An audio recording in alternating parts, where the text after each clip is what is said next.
Security demigod Bruce Schneier of Counterpane watched media-borne virus hype as it tried to emerge from the rubble of the World Trade Center. All day on the day of the attack, I fielded phone calls from reporters looking for the computer security angle to the story. The media couldn't find enough to report? I couldn't find a security angle, Schneier admitted, although I expect several to come out of the aftermath. He then proceeded to outline various concerns, all tied to our knee-jerk desire to give up a lot of freedom in exchange for a little perceived safety.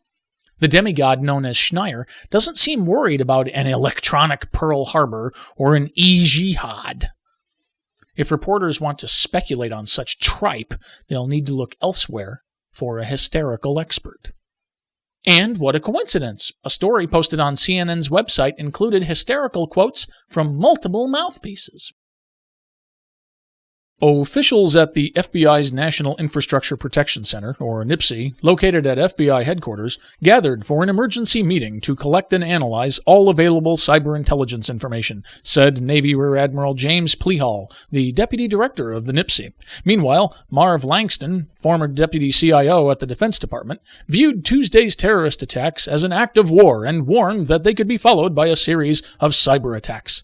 Langston said the U.S. needs to prepare itself for what he described as an electronic Pearl Harbor.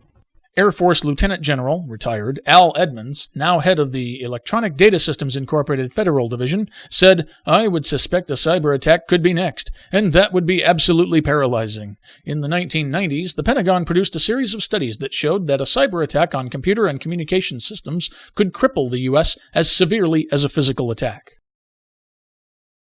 Yeah, you can just forget about that piddly little World Trade Center attack someday. A terrorist doesn't need to die in an aircraft hijacking, you know. He could release a devastating Uber virus from the comfort of his parents' basement, the likes of which we've never seen before. Why, a terrorist Uber virus could hurl our society back to the transistor age. The FBI's National Infrastructure Protection Center rushed action 3 days after the attack to warn cyber terrorists not to mess with the United States of America.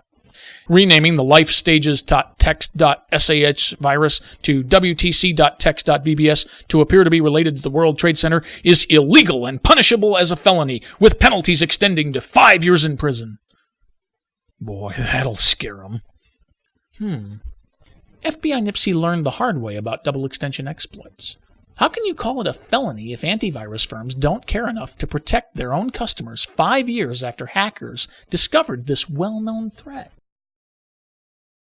If a 14-year-old ever forces you to choose between the Sears Tower or the Internet, you'd be wise to save the Internet.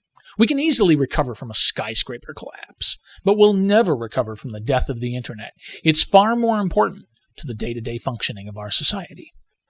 The downfall of the World Trade Center pales in comparison to the downfall of the Internet. Or at least, that's what the computer security fearmongers want you to believe. I'm Rob Rosenberger for vMyths. That's VMYTHS.com. Truth about computer virus hysteria. Be there or be scared.